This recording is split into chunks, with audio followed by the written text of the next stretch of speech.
Hi everybody, welcome back to my Just Mr. Chris YouTube channel. I'm excited to have another chapter of Storytime with Mr. Chris, and this time we will be reading Southwest Sunrise. This is a book by Nikki Grimes, illustrated by Wendell Miner, and it's about a little brown boy, and we're going to talk about his adventure as he visits somewhere that he hasn't been before. All right, so the name of this book, once again, is Southwest Sunrise, just based on this picture. What are you thinking this book might be about? I think it might be a little brown boy adventuring. Adventuring, okay. All right, what about this bird? What do you think is going on with this bird? Do you think it has anything to do with the story? Maybe. Maybe. What is Southwest Sunrise? What do you think that's about? Southwest Sunrise. Think he's gonna travel southwest? Maybe he'll travel southwest. Okay. At sunrise. Maybe at sunrise. Okay. All right. Southwest Sunrise. All right. Too cold or too old to cry myself to sleep. I hide behind my baseball cap, close my eyes, and pout all the way from New York to New Mexico. Mad about moving to a place of shadows. That's all I'll see when we land. Why are we here? What's so great about New Mexico? He looks like a little boy I know, pouting. Wonder who that is. I wonder who that is. I wake up to a knife of sunlight slicing through the room. Dad says it's mine. I rub my eyes, stare out the barless window at a mountain, striped in rainbow. Hey, who put that there? I didn't see it last night. I pad across a cool tile floor, spy a rope of red chili peppers dangling in the kitchen window. Bet it's the only color I'll find here. Everybody knows browns and tans are the only colors deserts are good for. So everything he sees, he's going to be grumpy about.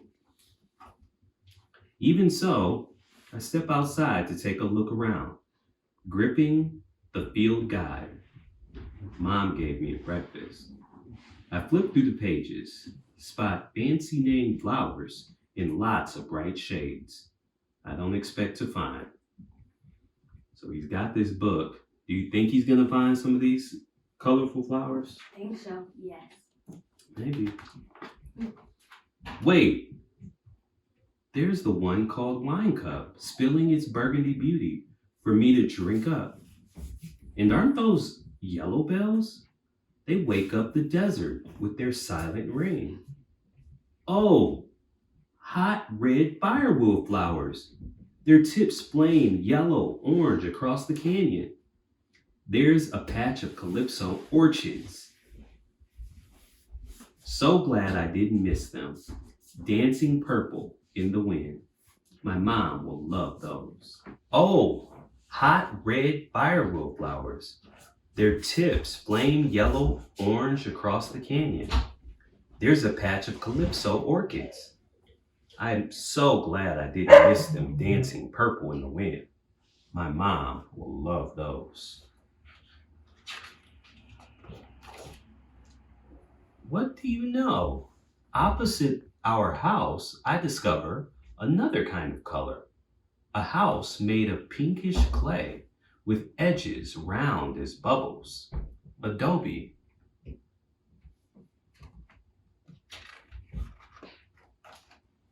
I shiver from the silence, unbroken by the unfamiliar sound of sirens, but not for long. A few yards down the road, I pick up the mad chatter of winged gossips passing secrets from one unfamiliar tree to another. The guidebook calls them pinyon trees. So in this book, he has all these things in it. It's kind of helping him know. And this is one bird, but I don't know if this is the bird from the cover. Someone should tell those flying chatterboxes magpies are beautiful when their beaks are still, when they sail on air and right across the sky with the long black tips of their tails. What kind of bird is this?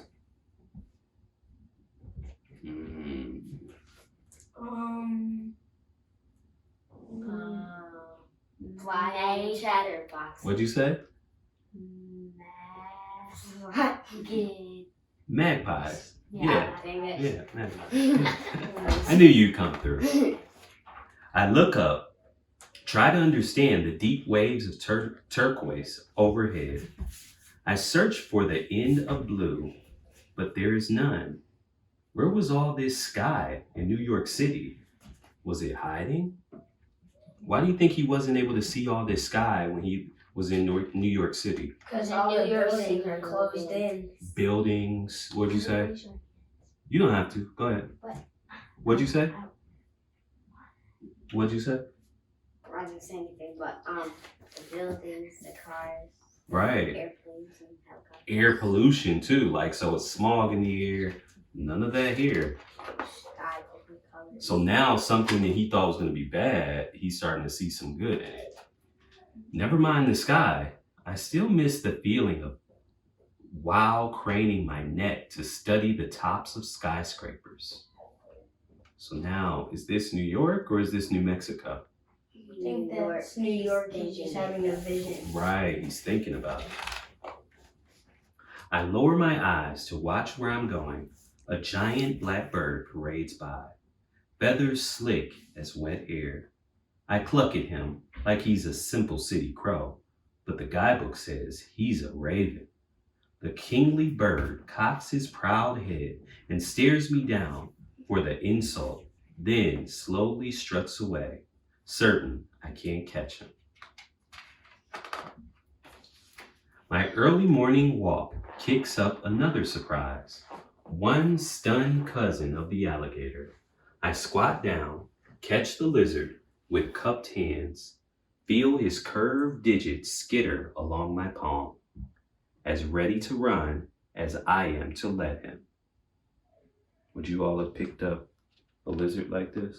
No. I would hesitate it and then picked it up, like kind of petted it. Okay. Yeah, maybe not.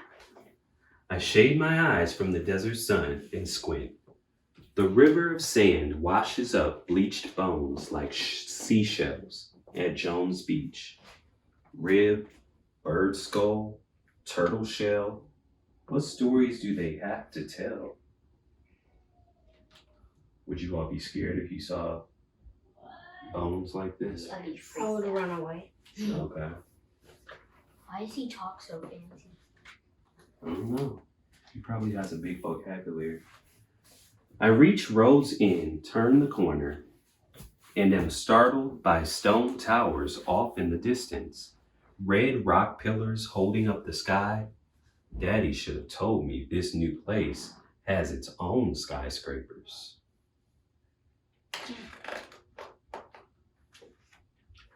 Jaden! I hear Mom's voice cut through the quiet. Time to head back. How can he hear her all the way from there? He's been like walking for like miles. I don't know. Maybe he's just venturing around in the yard. Jaden, I hear Mom's voice cut through the quiet. Time to head back, but not before I pick a few flowers. Is that the fire ones? I don't know. Kind of looks like it out of the ones that you mentioned. I wave to Mom where she waits on the porch, flash her a fistful of flowers, and the first smile she's seen since New York. Maybe I can think about calling this place home. So what do you all think about this book? It looked really cool. Look cool? Okay. What'd you say? Why did they hang chili peppers? I think it's a New Mexico thing. That's something that they do. That's probably where the peppers that we eat come from, if they're not homegrown. Yeah. Do you think he might start to like New Mexico? Yes. Yeah. I think this book was very adventurous. Like, he's very adventurous. Yeah. That's why, and I think another thing is it kind of sparks your interest to want to actually go to New Mexico. because that's not a place you say, hey mom, can we go to New Mexico? You may say like, can we go to North Carolina and visit Granny, or can we go see Pawpaw, but not New Mexico. So thank you for joining Storytime with Mr. Chris. We'll be back soon with another episode, and we will be reading a book by LeBron James, I Promise. Once again, if you haven't subscribed, make sure you subscribe, make sure you like, make sure you share. This is really, really exciting times, so we got to make sure that we spread the word.